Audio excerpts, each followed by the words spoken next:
Max Weber afirmou certa vez que os ricos e felizes em todos os tempos e em todos os lugares não querem apenas serem ricos e felizes, querem saber que têm direito à riqueza e à felicidade. Isso significa que o privilégio, mesmo que injusto, precisa ser legitimado e aceito por aqueles que foram excluídos de todos os privilégios. Libera a batida, compadre! Levando em consideração um trecho do livro de Gessé Souza, vamos fazer um breve resumo do privilégio da branquitude, do conceito de meritocracia e do seu desdobramento na nossa realidade. Um salve sobre branquitude e privilégio. Geralmente costumamos atribuir comportamentos a determinados estereótipos raciais. Atribui-se um comportamento a um fenótipo, por exemplo, aquele negro é um bom cantor ou aquele negro é veloz. No caso do branco, não se faz atribuição ao seu fenótipo.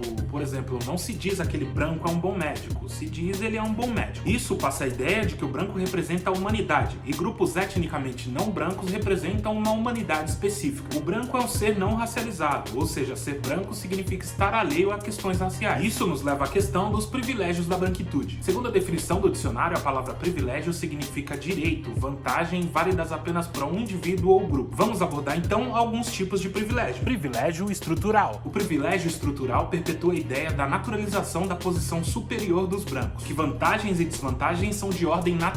Faz pensar que seja absolutamente normal a ausência de pretos em papéis de destaque na sociedade e naturaliza, por exemplo, o encarceramento em massa da população preta. Na nossa é a ideia de que o lugar de preto é totalmente oposto ao lugar do branco. Privilégio institucional. Basicamente, o privilégio institucional cria uma desproporção na aceitação da imagem pessoal e cria uma diferenciação de conduta em instituições como escolas, bancos e ambiente profissional. Um exemplo seriam as mulheres pretas que precisam alisar o seu cabelo para ter uma aparência mais profissional. Privilégio material. Pesquisas apontam que ser branco é um fator favorável para o acesso a bens como saúde, educação, moradia, oportunidade de emprego, transferência de riquezas herdadas entre gerações e bem-estar social. E esses são exemplos de privilégios que podemos considerar material. Privilégio simbólico. A gente pode classificar como privilégio simbólico a garantia de não ter suas atitudes questionadas em decorrência da cor da sua pele.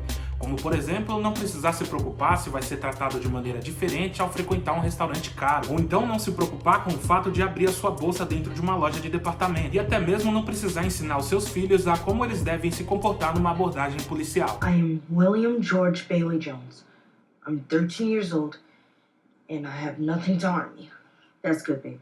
You always have to show the police where your hands are. Uma forte evidência da existência desses privilégios e o seu reflexo na prática foi a pesquisa do Índice de Desenvolvimento Humano de 2010. Baseado nessa pesquisa, o Brasil dos brancos estaria em 66º lugar. Já o Brasil dos pretos estaria em 112º lugar no ranking mundial. Na prática, os pretos brasileiros vivem com 10 anos de atraso dos brancos. 10 anos. 10 anos. Pra gente mostrar pro nosso público que lugar de branco é onde ele quiser. Um salve sobre meritocracia. Basicamente, meritocracia é a ideia de que suas conquistas pessoais são proporcionais ao esforço que você faz para alcançá-las. É o conceito do crescimento através do mérito de seus esforços. Isso nada mais é do que dizer que a única coisa que diferencia os indivíduos é o seu esforço pessoal. A gente pode afirmar então que a propagação da ideia de meritocracia é uma maneira de legitimar e manter os privilégios de classe. E são justamente elas, as classes, que determinam o ponto de partida de cada pessoa. A meritocracia só seria justa na igualdade de condição.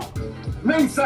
Ainda sobre a meritocracia, é importante ressaltar que todas as instituições que fazem processo seletivo, como faculdades, empregos, concursos públicos, utilizam ferramentas meritocráticas. Então não é um acesso para todos. Sabendo que as classes determinam o ponto de partida de cada pessoa, vamos entender as classes da seguinte maneira. 1% dos mais ricos detêm o direito sobre economia, informação, política, entre outros. Seriam eles bancos, empresas privadas, televisões, jornais e revistas, e a política, que, bom, é a política. De 20 a 30% da classe média que detém o monopólio do conhecimento e são qualificados através de boas escolas e faculdades. E 70% dos excluídos. Desses 70%, aproximadamente 40% são da classe de trabalhadores precários, da mão de obra de força, como empregadas e pedreiros. Os mais ricos detêm o direito do mercado, da comunicação e exercem forte influência política, porém utilizam a mão de obra qualificada da próxima classe. A classe média, que exerce um papel fundamental na manutenção dos privilégios. Privilégios? Ah, você tem privilégios? Eu tive privilégios por quê? Meu pai é sim empresário. Trabalhei sim com o meu pai. E se eu continuei trabalhando com ele, foi porque eu mereci! Se eu tô onde eu tô, é porque eu mereci! Porra!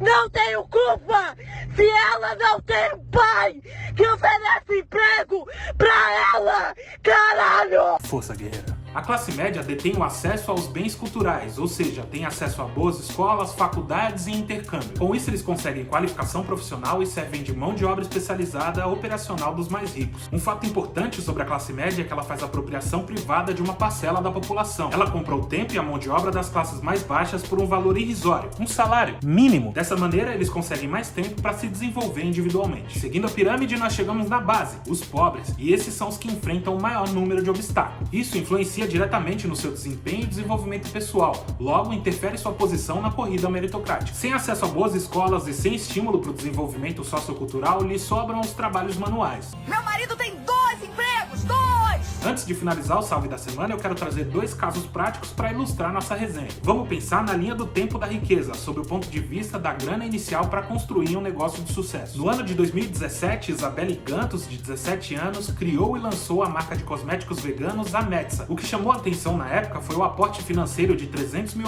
feito pelo seu avô. As matérias da época destacavam a prodígio que começou do zero com 300 mil. Agora vamos falar de Rick Chester, que ficou mundialmente famoso ao postar um vídeo demonstrando como fazia para conseguir o seu capital inicial. Arruma R$10 emprestado, vai para Central do Brasil amanhã e compra uma mala de água mineral e meio saco de gelo. Pega tudo e vai para Copacabana, cedo.